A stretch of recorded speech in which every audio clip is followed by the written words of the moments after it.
আসসালামু আলাইকুম, সবাইকে শুভেচ্ছা জানাচ্ছি মাসুম মাহবুব। প্রিয় দর্শক, বাংলাদেশ বিষয়ে বেশ কিছু গুরুত্বপূর্ণ খবর দিতে চাই।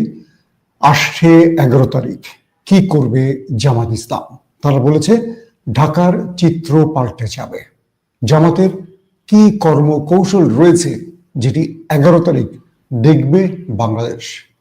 দ্বিতীয়ত, 13 তারিখ আওয়ামী লীগের ঘোষিত লকডাউন, যে আওয়ামী লীগ বিগত 15 মাসে মাঠে দাঁড়াতে পারেনি, আওয়ামী লীগের কোনো নেতাকে প্রকাশ্যে দেখা যায়নি, এবং আওয়ামী লীগের শীর্ষ নেতা শেখ হাসিনা থেকে শুরু করে কেউ দলকে কোনো নির্দেশনা দিতে পারেনি। সেই আওয়ামী লীগ হঠাৎ করে আবারও মাথাচাড়া দিতে পারবে? তারা যে ঢাকার ভেতরে বা দেশের বিভিন্ন অঞ্চলে নাশকতার প্ল্যান করছে, সেই প্ল্যান কতটুকু বাস্তবায়ন করবে, কি কি রয়েছে সেই পরিকল্পনায়, এবং আওয়ামী লীগকে দমাতে জামায়াত এবং বিএনপিকে মাঠে থাকবে। পাশাপাশি আগামী রাজনীতিতে অহংকারী দলের পতন হতে পারে, কেন পতন হতে পারে, কি রকম সেই পতনের ধারাবাহিকতা, সেটাও আমরা আলোচনা করব। পাশাপাশি বিএনপিতে এবং জামায়াতের মধ্যে এই মুহূর্তে গণভোট নিয়ে যে ঝড় চলছে, সেই ঝড়ে শেষ পর্যন্ত কে পরাভূত হবে? দর্শক, অনেকগুলো বিষয় থাকবে আজকের আলোচনায়। প্রথমে আমি যে খবরটি দিয়ে শুরু করতে চাই সেটি হলো, ইতিমধ্যে বগুড়ার একটি ঘটনা নিয়ে বাংলাদেশ বেশ আলোচিত হয়েছে। বগুড়া এক যে আসনটি, সোনাতলা সারিয়াকান্দি, এখানে বিএনপির একজন প্রার্থী আছেন, বিএনপির মনোনয়ন পেয়েছেন কাজী রফিকুল ইসলাম। তিনি একটি প্রোগ্রামে বলেছেন, ধানের শীষের বিজয় মানি নৌকার বিজয়। এটি এখন সোশ্যাল মিডিয়াতে ব্যাপক ভাইরাল, এবং এই আলোচনাটি নিয়ে দুটো পক্ষ বিপক্ষ তৈরি হয়ে গেছে, আমরা দেখতে পাচ্ছি। তার বক্তব্যটি দেখলাম ধারাবাহিকতা, আমি কয়েকবার ফলো করলাম। তিনি কি বোঝাতে চেয়েছেন ঠিক বুঝতে পারিনি, তবে তিনি বলছেন ধানের শীষের বিজয় মানে নৌকার বিজয়। অর্থাৎ তিনি কি ধানের শীষ আর নৌকাকে এক করে ফেলেছেন? আবার এটি এক পক্ষ বলছে, আর অন্য পক্ষ বলছে যে না, তিনি এমন কথা বলেননি, তিনি বলেছেন বাংলাদেশের বিজয়। আসলে তার যে ভেরিফাইড পেজ, মানে ফেসবুক, এই রফিকুল ইসলামের, সেখানেই আমি অডিওটি চেক করেছি, এই বক্তব্যটি পাওয়া যায়। বিএনপি আসছে নির্বাচনে মুখোমুখি হওয়ার আগে বিএনপির এমন অনেক মাথা মোটা নেতারা বিএনপিকে বড় বিপদে ফেলবে। অর্থাৎ এই দলটির মনোনয়ন দেওয়ার আগে নেতাদের শিক্ষাগত যোগ্যতা, তাদের বিবেক বুদ্ধি, তাদের ধৈর্য, তাদের পরিমিত ভাষা, তাদের আচার আচরণ, অনেক তাদের ক্যারেক্টার, এগুলো বিশ্লেষণ করা খুব জরুরি ছিল। কিন্তু কেন যেন মনে হয় দল শুধু তার নিজের নৈকট্যের জন্য, অর্থাৎ নিজের কাছের ব্যক্তি, প্রিয়ভাজন, আস্থাভাজন লোকদেরকে মূল্যায়ন করেছে। বিএনপি কেন যেন তাদের নেতাকর্মীরা যাদেরকে চায় তাদেরকে বিবেচনায় আনেনি মনোনয়নের ক্ষেত্রে। তো বগুড়া এটি খুব গুরুত্বপূর্ণ অঞ্চল, এটি এক কথা জিয়াউর রহমানের জন্মস্থান, বা তিনি বিএনপির ঘাঁটি বলা হয়। এই অঞ্চলে জামাতও খুবই স্ট্রং। আপনারা জানেন যে এখান থেকে এর আগেও উপজেলা, পৌরসভা জামাত অনেকগুলো আসন বিজয় লাভ করেছে। তো বগুড়া বিএনপির যেই আমরা কি বলবো মূল ঠিকানা, সেই ঠিকানায় জামাতেরও শক্ত অবস্থান রয়েছে, এবং এই বক্তব্যটিকে জামাত এবার জোরে সোরে সোশ্যাল মিডিয়ায় প্রচার করছে যে দেখুন, আপনারা দেখুন, ধানের শীষ মানেই নৌকা। আসলে হয়তো তিনি এই বক্তব্যটি দেননি, কিন্তু এভাবেই জামাত সেটাকে প্রমাণের চেষ্টা করছে। দর্শক, দ্বিতীয় যে বিষয়টি আলোচনা করতে চাই সেটি হলো, জাতীয় নির্বাচন নিয়ে যে শঙ্কা তৈরি হয়েছে, আসিফ নজরুল আবারও বলছেন কোনো শঙ্কা নেই, ফেব্রুয়ারিতে নির্বাচন হবে। এই কথাগুলো আসলে কথার কথা নাকি পেছনে অন্য কিছু আছে, এটা খুব গুরুত্বপূর্ণ একটি বিষয়। একদিকে জামায়াত টেলিফোন করে নায়েবে আমির আব্দুল্লাহ মোহাম্মদ তাহের মির্জা ফখরুল ইসলাম আলমগীরকে যে আলোচনার ডাক দিয়েছেন বা আলোচনায় বসার আহ্বান জানিয়েছেন, বিএনপি সেটা নাকচ করে দিয়েছেন। এখানে আসলে লাভটা হলো কার, জামায়াতের না বিএনপির? বিএনপি মনে করছে জামাতের আহ্বানে সাড়া না দিয়ে বিএনপি একটা ভালো সিদ্ধান্ত নিয়েছে, আর জামায়াত মনে করছে এই আহ্বান করে সাড়া না পাওয়ায় তাদের লাভ হয়েছে। আসলে লাভটা কার হয়েছে? সবসময় দেখবেন যে হাত বাড়িয়ে দেয় সে বিজয়ী হয়, যে ক্ষমা করে সে বিজয়ী হয়, যে গো ধরে থাকে সে বিজয়ী হয় না। আমার মনে হচ্ছে এক্ষেত্রে বিএনপি লাভ করেনি। এখানে জনগণের কাছে একটা বিষয় প্রমাণ করে দিল জামাত, যে আমরা আলোচনার জন্য ডেকেছি কিন্তু তারা আসেনি, তাই আমরা 11 তারিখ ঢাকাতে ঢাকা চলো কর্মসূচি বাস্তবায়ন করে এবং আমরা একটি বড় গণজমায়েত বা জনসভা করে আমরা সরকারের উপর চাপ তৈরির চেষ্টা করেছি। এর আগে আমরা প্রত্যেকটা পথে হেঁটেছি, কিন্তু সরকার এবং প্রধান যে রাজনৈতিক দল বিএনপি আমাদের সাড়া দেয়নি। তারপর আমি কয়েকটা ক্ষুদ্র বিষয় তুলে নিয়ে আমি মূল আলোচনায় চলে আসবো আপনাদের কাছে। দর্শক, এখন এই যে পরিস্থিতিগুলো তৈরি হচ্ছে একটা একটা করে ভালো করে খেয়াল করে দেখেন। 11 তারিখ জামাত ঢাকা চলো অর্থাৎ ঢাকাতে ঢুকবে, 13 তারিখ আওয়ামী লীগ ঢাকায় ঢুকবে। এটার পেছনে আসলে একটা কারণ আছে আমার মনে হচ্ছে, যদি আপনারা আমার সাথে একমত হন। অর্থাৎ আওয়ামী লীগের পক্ষ থেকে যে বক্তব্যগুলো আসছে বা তাদের সোশ্যাল মিডিয়াগুলোতে আমরা যে বক্তব্যগুলো দেখছি, যে তারা 13 তারিখে শেখ হাসিনার বিরুদ্ধে যে আইসিটির রায় আসতে যাচ্ছে, সেই রায়ের বিরুদ্ধে তারা পুরো ঢাকাতে একটা নাশকতা করবে। এর আগে যখন আওয়ামী লীগের আমলে এই রায়গুলো হতো, আপনাদের মনে আছে, আওয়ামী লীগের এই শেখ হাসিনা দ্ব্যর্থহীন ভাষায় বলতেন যে মানবতা বিরোধী অপরাধীদের বাঁচাবার জন্য জামাত আন্দোলন সংগ্রাম করছে। তো একই কাজ এবার আওয়ামী লীগ নিজে করছে। যে বক্তব্যগুলো শেখ হাসিনা দিয়েছিলেন বিরোধী দলের ব্যাপারে, এবার শেখ হাসিনা নিজে সে কাজগুলো করতে চাইছেন মনে হচ্ছে। দুটো প্রশ্ন, এক, 13 তারিখ কি আওয়ামী লীগ জমায়েত হতে পারবে নাকি পারবে না? আমি আওয়ামী লীগের অনেক হিডেনে থাকা নেতাদের সাথে কথা বলেছি সোশ্যাল মিডিয়া বা ফেসবুকে বা হোয়াটসঅ্যাপে। আমার কাছে কিছু কিছু তথ্য এরকম এসছে যে অনেকেই ঢাকায় ঢুকে পড়েছে, অনেকে, সবাই না, অনেকেই ঢুকেছে। এবং ইতিমধ্যে সেনাবাহিনী একটি বড় অস্ত্রের চালান আটক করেছে, অর্থাৎ যে অস্ত্র নিয়ে আওয়ামী লীগ ঢাকায় ঢুকতে চেয়েছে সেটা আটক হয়েছে। অনেকে প্রবাস থেকে এসছেন, তাদেরকে এয়ারপোর্টে আটকে দেওয়া হয়েছে।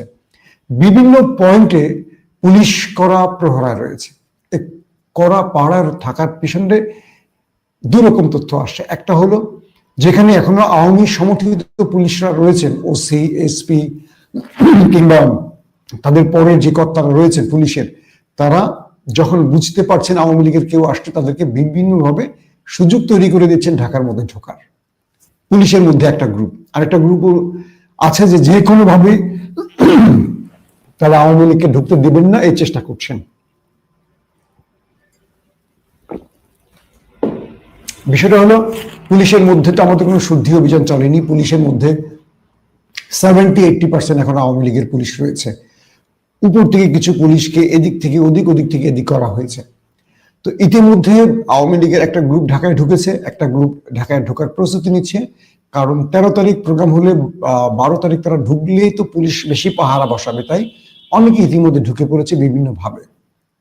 কিন্তু মাঠে নামার যে প্রস্তুতি তাদের আছে, গোয়েন্দাদের করা নজরদারি রয়েছে এখন বিভিন্নভাবে, সোশ্যাল মিডিয়া থেকে শুরু করে বিভিন্ন ক্ষেত্রে পুলিশ, র্যাব, আমাদের ইন্টেলিজেন্স গুলো তারা তথ্য সংগ্রহ করছে। আবার আমাদের এই নিরাপত্তা বাহিনীর মধ্যে যারা আওয়ামী লীগের লোক রয়েছে, তারাও মোটামুটি আওয়ামী লীগকে সহযোগিতা করেছেন। যে কোনোভাবে তারা চাইছেন দেশে একটা কিছু ঘটাক আওয়ামী লীগ, তারা আবার তাদের পূর্বের অবস্থায় ফিরে যান। এক্ষেত্রে জামাত 11 তারিখে ঢাকা চলো কর্মসূচিতে একটা বিশাল সংখ্যক গ্রুপকে ঢাকায় ঢোকাবে। পাশাপাশি বিএনপির পক্ষ থেকে বলা হয়েছে যে 13 তারিখ তারা সারাদিন মাঠে থাকবে এবং আওয়ামী লীগকে মোকাবেলা যা করা সব করবে। অর্থাৎ এই জায়গাটায় আবারও বিএনপি জামাত এক হচ্ছে। তারা বুঝতে পারছে যে আওয়ামী লীগ মাঠে নামলে আগামী দিনে তাদের যে স্বপ্ন ক্ষমতায় বসার, এটি মলিন হয়ে যেতে পারে। এবং আওয়ামী লীগের কাছে হিউজ অস্ত্র আছে, অর্থ আছে। আওয়ামী লীগ চাইলে পুরো ঢাকাতে বড় রকম হত্যাযজ্ঞ চালাতে পারে। একটা জিনিস হলো যে কেউ সন্ত্রাসী কর্মকাণ্ড করতে চাইলে তাকে আসলে আটকানো খুব কঠিন হয়ে পড়ে। কারণ 5 জন মানুষ চাইলে একটা বাড়িতে আগুন ধরিয়ে দিতে পারে, একটা থানাতে আক্রমণ করে পালাতে পারে, কিন্তু সেটাকে আটকাবার জন্য বা সেটাকে নিবৃত করার জন্য যে পরিকল্পনা দরকার, আমাদের নিরাপত্তা বাহিনীর মধ্যে সেই মোরাল, মানে কি বলবো, তাদের মধ্যে সেই সাপোর্টটি নেই এবং তাদের মন ভেঙে গেছে বা তারা মানসিকভাবে সেই স্ট্রং নেই। একটা থানার ওসি ধরেন বিএনপি পন্থী, কিন্তু সেই ওসির আন্ডারে যে 200 পুলিশ আছে, সেই পুলিশ কিন্তু আওয়ামী লীগের পুলিশ। তো সেই ওসি কি করবেন? ওই 200 পুলিশ তার গলা টিপে মেরে ফেলবে। তো এইরকম অবস্থাগুলো হচ্ছে পুলিশের মধ্যে। আমাদের অন্তর্বর্তীকালীন সরকার ক্ষমতায় বসলেন, কিন্তু তারা এই কাজগুলো করেননি। প্রত্যেকে নিজেদের লুটপাট নিয়ে ব্যস্ত ছিলেন। এতদিন মানে মাইক্রোফোনে বড় বড় কথা বলেছেন, কিন্তু ভেতরে সবাই হাজার হাজার কোটি টাকার মালিক হয়েছে। রাষ্ট্রকে ফ্যাসিজম মুক্ত করার জন্য যে কর্মকাণ্ড করা উচিত এগুলো করেনি, এবং প্রধান বিরোধী দল এগুলো নিয়ে কথাও বলেনি। বিএনপির কাজ ছিল দুটো, এক, 16 বছর যারা খেতে পারেনি তারা এখন পেট ভরে পেট এত বড় করে ফেলেছে। আর আরেকটা গ্রুপ অপেক্ষা আছে কবে ক্ষমতায় আসবে দল। কিন্তু আওয়ামী লীগের বিরুদ্ধে কি কি অ্যান্টিবায়োটিক দিতে হবে, এই অ্যান্টিবায়োটিক কিংবা তাদেরকে কিভাবে দমিয়ে রাখতে হবে, কিভাবে প্রশাসনের মধ্যে পরিবর্তন আনতে হবে, এগুলো বিএনপি একেবারেই কাজ করেনি। প্রথমে জামাত চিল্লাপাল্লা করছে, জামাত এখন নির্বাচনী ওয়ার্কে নেমে গেছে, দেখলো যে একা একা চিল্লাচিল্লি করে লাভ নেই, বা জামাতেরও দরকার আছে আওয়ামী লীগের ভোট, সবাই তো ভোটটাকে মাথায় রাখে। এখন যে বিষয়টা তৈরি হচ্ছে, 11 তারিখে জামাত একটা বড় হাই ভোল্টেজ ম্যাচ খেলতে চায়, এবং এখান থেকে তারা সরকারকে চাপ দিতে চায়। যে কোনোভাবে এই চাপের মাধ্যমে সরকারকে গণভোটে নির্বাচনের আগেই বাধ্য করার চেষ্টা করবে। বিএনপি চাইছে তারা জামাতের সাথে বসবে না, তবে আগামী সোমবার সরকারের যে আলটিমেটাম ছিল যে রাজনৈতিক দলগুলো বসে সিদ্ধান্ত নেয়, সেটার সময় শেষ হয়ে যাচ্ছে। আর যেহেতু জামাতের আহ্বানে বিএনপি সাড়া দেয়নি, তাই রাজনৈতিক দলগুলোর মধ্যে আর বসা হচ্ছে না। এবার সরকার নিজেরা কোনো সিদ্ধান্ত নেবে। আগামীকাল আলটিমেটাম শেষ হলে কোনো সিদ্ধান্ত সরকারের পক্ষ থেকে আসতে পারে যে তারা নির্বাচন মানে গণভোটটা কবে করবেন। তো ইতিমধ্যে সরকারের পক্ষ থেকে বিএনপি এবং জামাতের সাথেও নাকি কথা বলা হয়েছে বা হচ্ছে। তো আমরা শিগগিরই হয়তো জানতে পারবো গণভোট নির্বাচনের দিন হবে নাকি আগেই হবে। আবার জামাত 11 তারিখে তারা যে কর্মসূচি দেবে এবং সেটা কিভাবে সরকারকে চাপে ফেলবে, সেই বিষয়টি হয়তো আমরা কালকে থেকে টের পাওয়া শুরু করব। তো সবকিছু মিলিয়ে ইসলামী দলগুলো বা 8টি সমমনা দলগুলো যে কোনোভাবে এটা আদায়ের চেষ্টা করছে। আর বিএনপি, আর যদি কোনো কোনো ক্ষেত্রে অনেকেই বলছেন যে উচ্চ কক্ষে যদি পিআর মেনে নেয় সরকার, সেক্ষেত্রে হয়তো জামাত নির্বাচনের দিন গণভোট মেনে নিতে পারে। এই ব্যাপারে জামাতের কোনো বক্তব্য পাইনি। আমি তাদেরকে জিজ্ঞাসা করেছিলাম, তারা বলছে যে না, আমরা এমন কোনো শর্ত দেইনি, আমরা পিআরও চাই, আমরা পূর্বে মানে আগে গণভোট চাই। কিন্তু বিএনপি গণভোটের বিপক্ষে অবস্থান নিচ্ছে। বিএনপির বক্তব্যে মনে হচ্ছে যে তারা আসলে সংস্কার খুব একটা চায় না, কারণ তারা তো আগামীতে ক্ষমতায় চলে আসবে। যদি শেখ হাসিনা ক্ষমতায় থাকতো তাহলে বিএনপি সবগুলো সংস্কারই চাইতো। এখন বিএনপির ধারণা হয়ে গেছে তারা আগামীতে ক্ষমতায় বসবে, সো কোনো সংস্কারের প্রয়োজন নেই। শেখ হাসিনা একটা দুর্দান্ত খেলায় মাঠে নামবে, এই অংশটুকু খুব মন দিয়ে শুনবেন। শেখ হাসিনার জামাত এবং বিএনপির দুর্বলতাগুলোকে খুঁজে বের করেছেন, এবং শেখ হাসিনার লোকগুলো ইন্টেলিজেন্স, সেনাবাহিনীর ইন্টেলিজেন্স বলি, এনএসএর ইন্টেলিজেন্স বলি, রয়্যাল ইন্টেলিজেন্স বলি, এবং শেখ হাসিনার যারা মাফিয়া বিজনেসম্যান, তারা ইতিমধ্যে বিএনপি জামায়াতের মধ্যে কিছু কার্ড ছেড়ে দিয়েছে। সেই কার্ডই এখন বিএনপি জামাত চলছে। দিল্লির যে প্রেসক্রিপশন, সেই দিল্লির প্রেসক্রিপশনে বাংলাদেশের রাজনীতিবিদরা পড়ে গেছে। সবচেয়ে বেশি এই জালে আটকা পড়েছে বিএনপির লোকেরা। যে কোনোভাবে ঠিক 111-এর মতো তারা একটা ছোট্ট ইস্যু নিয়ে বড় রকম সমস্যা তৈরি করবে, এবং সেই সমস্যাটাই তৈরি হবে দিল্লির ইচ্ছা। দিল্লি এই বিষয়টি চায়। অর্থাৎ 111-এ কে হবেন অন্তর্বর্তীকালীন বা কেয়ারটেকার প্রধান, কোন বিচারপতি হবেন, বিএনপি চালাকি করে জ্যেষ্ঠকে বাদ দিয়ে নিচ থেকে টান দিয়ে একজনকে জ্যেষ্ঠ করে নিয়ে এলেন। শেখ হাসিনা এটা গো ধরে গেল। মামুলি একটি বিষয়, বিএনপির সেই ছোট্ট একটা ভুল দেশে 111 এসেছিল, মনে আছে আপনাদের? তো এবার গণভোট নির্বাচনের দিন হোক বা দুদিন আগে হোক, এখানে গো ধরার কি আছে আমি নিজেই, আমার নিজের ব্রেনে আসছে না। তার মানে বিএনপি বুঝাচ্ছে জাতিকে আমি গণভোটের বিপক্ষে, এ তো ক্লিয়ার, কেউ বুঝুক আর না বুঝুক, এ তো বোঝা যাচ্ছে। তো বিএনপি যে গো ধরছে যে গণভোট নির্বাচনের আগে নয়, আগে হলে সমস্যাটা কোথায়? কারণ স্থানীয় সরকার নির্বাচন বিএনপি হতে দেয়নি, বিএনপি বিশ্ববিদ্যালয় নির্বাচনগুলো হতে দিতে চায়নি, অনেক রকম বাধা বিপত্তি তৈরি করেছে, শেষ পর্যন্ত হয়েছে। বিএনপি মনে করছে যে সংসদ নির্বাচনের পর তারা ক্ষমতায় এসে যাবে, আর ক্ষমতা এসে যাওয়ার পর সকল নির্বাচন তারা তাদের মতো করে করে বিজয় লাভ করবে। আমি আবারও বিএনপিকে বলছি, আপনারা বোকার স্বর্গে বাস করছেন। দেশ পরিবর্তিত পরিস্থিতিতে চেঞ্জ হয়ে গেছে, এটা বাংলাদেশ আগের বাংলাদেশ নেই। বাংলাদেশের মানুষ আর শেখ হাসিনার মতো ফ্যাসিজমকে লালন করবে না, সুযোগ দিবে না মাথা চাড়া দেওয়ার জন্য। ছোট্ট একটা বিষয় দিয়ে আলোচনাটা আপনাদেরকে বোঝাবার জন্য সহজ করে দেই। মামদানি, জোহরান মামদানি আসলে কে? একজন আফ্রিকান মুসলিম ডেমোক্রেট প্রার্থী ছিলেন তিনি। ডেমোক্রেটদের মধ্যেও তিনি খুব নতুন মুখ ছিলেন। অন্যদিকে ডোনাল্ড ট্রাম্প তার সর্বোচ্চ চেষ্টা করেছিলেন এই মুসলিম প্রার্থীকে পরাজিত করতে। ইলন মাস্ক চেষ্টা করেছেন, পুরো ইহুদি লবি চেষ্টা করেছেন, পুরো আমেরিকান গণমাধ্যম মামদানির বিরুদ্ধে দাঁড়িয়েছিল। কিন্তু মামদানির পক্ষে ছিল কারা? খুব সাধারণ মানুষ। মন দিয়ে শুনবেন এই অংশটা, বিএনপির জন্য এই অংশটা খুব মন দিয়ে শুনতে হবে। বাংলাদেশের 40টা টেলিভিশন বা 50টা টেলিভিশন থাকুক, সব টেলিভিশন একযোগে যে কোনো তথ্য প্রচার করুক, কাজ হবে না। সোশ্যাল মিডিয়াতে যারা শক্তিশালী তাদের বিজয় আগামী দিন হবে। বাংলাদেশে আওয়ামী লীগের পতন হয়েছে, প্রত্যেকটা টেলিভিশন ছিল আওয়ামী লীগের কেন্দ্রীয় কার্যালয়, প্রত্যেকটা টেলিভিশন। ইভেন বিএনপি মালিকানাধীন টেলিভিশনগুলো আওয়ামী লীগের দখলে চলে গেছে বা আওয়ামী লীগের ভয়ে তাদের পক্ষে কথা বলেছে। আওয়ামী লীগ পেরেছে জুলাই বিপ্লব থামাতে? পারেনি, কিচ্ছু করতে পারেনি। একদম প্রত্যেকটা গণমাধ্যম জুলাইয়ের বিরুদ্ধে প্রচার করেছে, কিচ্ছু করতে পারেনি। আওয়ামী লীগ টিকতে পারেনি, সোশ্যাল মিডিয়া টিকে ছিল বিপ্লবের পক্ষে। সেই সোশ্যাল মিডিয়া ইন্টারনেট বন্ধ করে দিয়েছিল শেখ হাসিনা, কাজ হয়নি। মামদানির বিরুদ্ধে পুরো আমেরিকান ইস্টাবলিশমেন্ট, আমেরিকার মাফিয়া বিজনেসম্যান, ইহুদি লবি, যে ইহুদি লবি আমেরিকার সিনেটর বানায়, প্রেসিডেন্ট বানায়, মন্ত্রী বানায়, সেনা প্রধান বানায়, সেই ইহুদি লবি ছিল মামদানির বিরুদ্ধে। পুরো রাজনৈতিক দলের যারা মাফিয়া ম্যান তারাও ছিল মামদানির বিরুদ্ধে। 34 বছর বয়স্ক মামদানি মানুষের কাছে পৌঁছে গেছেন, মানুষকে, সাধারণ মানুষকে তার পক্ষে নিয়ে আসছেন কেবল সোশ্যাল মিডিয়া দিয়ে। এক সোশ্যাল মিডিয়া দিয়ে মামদানি তার বিজয় ছিনিয়ে এনেছেন পুরো আমেরিকান শক্তি লবির বিরুদ্ধে, আমেরিকার ডিপ স্টেটের বিরুদ্ধে লড়াই করেছেন এই মামদানি, বিজয় পেয়েছেন অনেক ভোটে। আজকে জামাতের অবস্থানটা মামদানির কাছে চলে যাচ্ছে। কি রকম?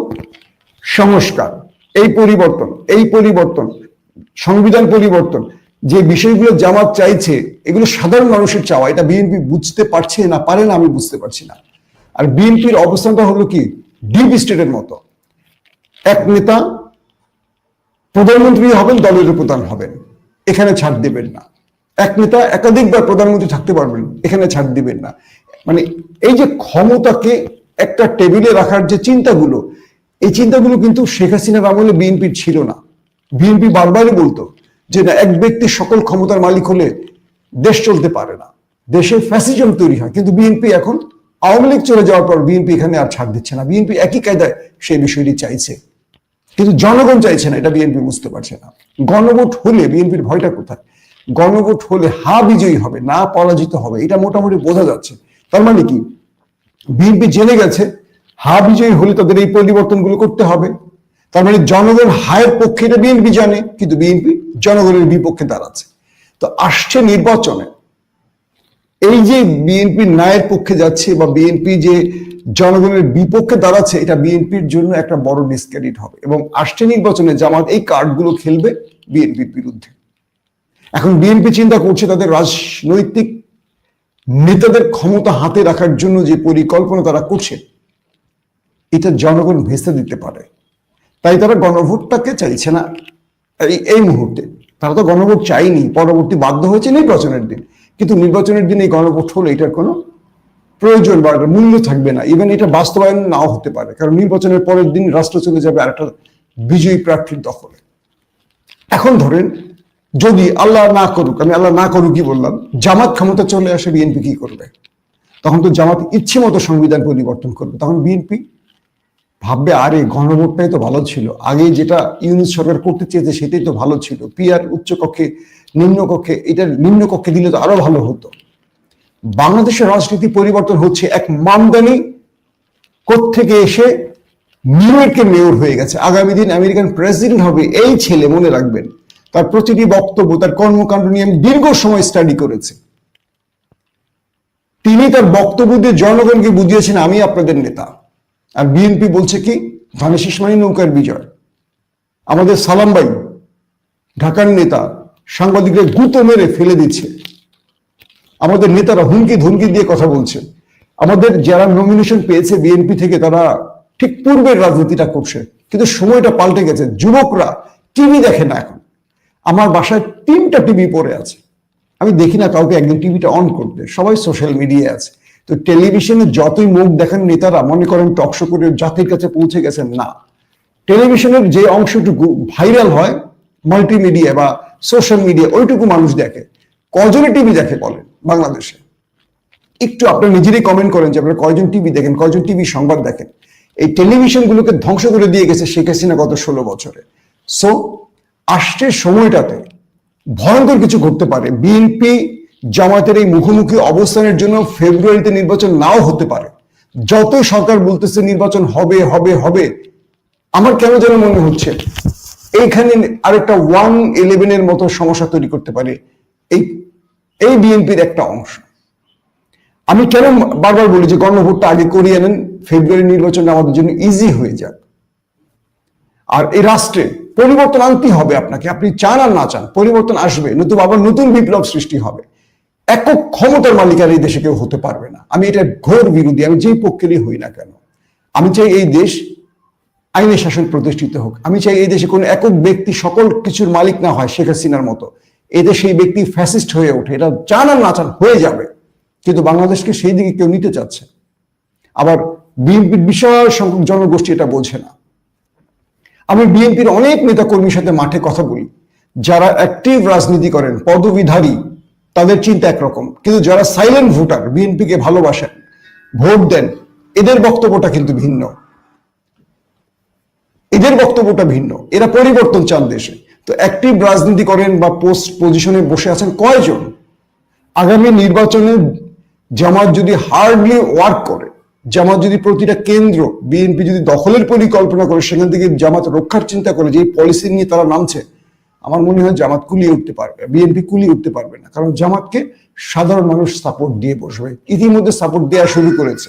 তো সকল ক্ষেত্রে দিল্লির যে নীল নকশা বিএনপিকে ধরিয়ে বসে রেখেছে, এটা মানবা না, এটা মানবা না, এটা করবা না, এটা করবা না, আমি মনে করি দিল্লির নীল নকশা, এটা দিল্লির পরিকল্পনা, প্রেসক্রিপশন।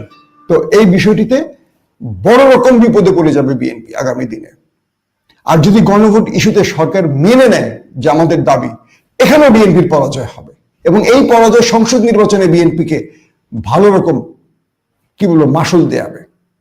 সো আমার মনে হয় গণভোটটা পূর্বে করা উচিত। একটা গেল বিষয়। 2 নম্বর, শেখ হাসিনা 13 তারিখ যত বড় আকাম কুকাম করতে চাক, বিএনপি জামাতকে আবার একজোট হয়ে মাঠে নামতে হবে। শেখ হাসিনা এই দুটো দলের দুর্বলতা খুঁজতেছে এবং সেই দুর্বল জায়গায় কার্ড খেলার চেষ্টা করছে। এবং এখন পর্যন্ত বিএনপির বক্তব্যগুলো কি গণভোট হতে দেবেই না। আপনারা যদি ভোটের পক্ষের লোক, সবসময় নাকি ভোটের পক্ষের লোক, তো গণভোটটা আপনারা চাচ্ছেন না কেন? শুধু সংসদ নির্বাচনই চান, মানে সরকার অদল বদল হওয়ার জন্য? এটা কি কোনো কথা? এই রাষ্ট্রকে পরিবর্তন করতে চান না আপনারা? আপনাদের বক্তব্যে তো এই রাষ্ট্রের পরিবর্তন শুধু 31 দফার কথা বলেন। 31 দফা বিএনপির কয়টা নেতা বলতে পারবেন দেখি, একটু আমাকে শোনেন কমেন্ট করে। শুধু 31 দফা দিয়ে বক্তব্য দেন। 31 দফা কয়জন বিএনপি নেতা পড়েছেন? 31 দফা যে বাস্তবায়ন করবেন আপনারা, তার আগে কিছু রূপরেখা আমাদের দেখান যে বাস্তবায়ন করতে চান। রাষ্ট্র পরিকল্পনা, রাষ্ট্র পরিস্থিতি পরিবর্তনে, রাষ্ট্রের সংস্কারে আপনারা তো খুব পিছুতে, মানে পিছুটান আপনাদের বেশি কাজ করছে। দর্শক, আমার কাছে যে বিষয়টি হচ্ছে, এগুলো বিএনপির জন্য ক্ষতির কারণ হচ্ছে। আগামী নির্বাচনে বিএনপি এই বিষয়গুলোর জন্য অনেক রকম ভোগান্তির শিকার হবে। আসছে নির্বাচনে প্রশাসন তারাও চাইছেন, একটা যারা মোটামুটি অনেস্ট অফিসার তারা চাচ্ছেন রাষ্ট্রের সংস্কার হোক। আর যারা দুর্নীতিবাজ, করাপ্টেড বা যাদের এই টার্গেট আছে যে কোনো দলকে খুশি করে মালু কামাবে, তাদের চিন্তা ভাবনা একরকম। এবং আসছে নির্বাচনে বাংলাদেশের এই ভোটকে নিয়ে অনেক বড় কিছু করতে পারে, প্রশাসনের ইন্ধনও থাকতে পারে। সবকিছু মিলে আমার মনে হয় বিএনপি জামাতের এক টেবিলে বসে সিদ্ধান্তটা দ্রুত নেওয়া উচিত। বাংলাদেশকে একটা ভয়ঙ্কর দিকে নিয়ে যাচ্ছে। সেনাবাহিনী এখনো পুরোটা ক্লিন হয়নি, আপনারা জানেন ভালো করে। পুলিশ ক্লিন হয়নি, র্যাব ক্লিন হয়নি, আর বিএনপি জামাত কামড়াকামড়ি করতে শুরু করে দিচ্ছে। এই সুযোগটি শেখ হাসিনা, দেখেন তাদের অনেক অডিও লিক হচ্ছে, তারা ভেতরে ভেতরে পুলিশের সাথে কথা বলছে, র্যাবের সাথে কথা বলছে, সেনাবাহিনীর সাথে কথা বলছে। আওয়ামী লীগ দিল্লি থেকে তাদেরকে কাজ বুঝিয়ে দিচ্ছে। তার মানে কি অনেক লোক তাদের বসে আছে। তারা কি বসে আছে আপনি মনে করেন? না, বসে নেই, তারাও কাজ করছে। ঠিক একটা মোক্ষম টাইমে একসাথে বিস্ফোরণ ঘটাবে আওয়ামী লীগ, তখন বিএনপি আর জামাত পালাবার পথ খুঁজে পাবে না। এখন গো ধরে বসে আছেন, আমার মনে হয় পাছার ছালও রাখবে না যদি একবার আওয়ামী লীগ দেশে ঢুকতে পারে। So be careful. আবারও বলছি, আপনারা ছোটখাটো বিষয়ে ভিন্ন মত হয়েন না। ফেব্রুয়ারিতে নির্বাচনের জন্য যা করণীয় সব করেন, ফেব্রুয়ারিতে নির্বাচন না হলে দেশ একটা অন্ধকারের দিকে চলে যাবে। আল্লাহ হাফিজ।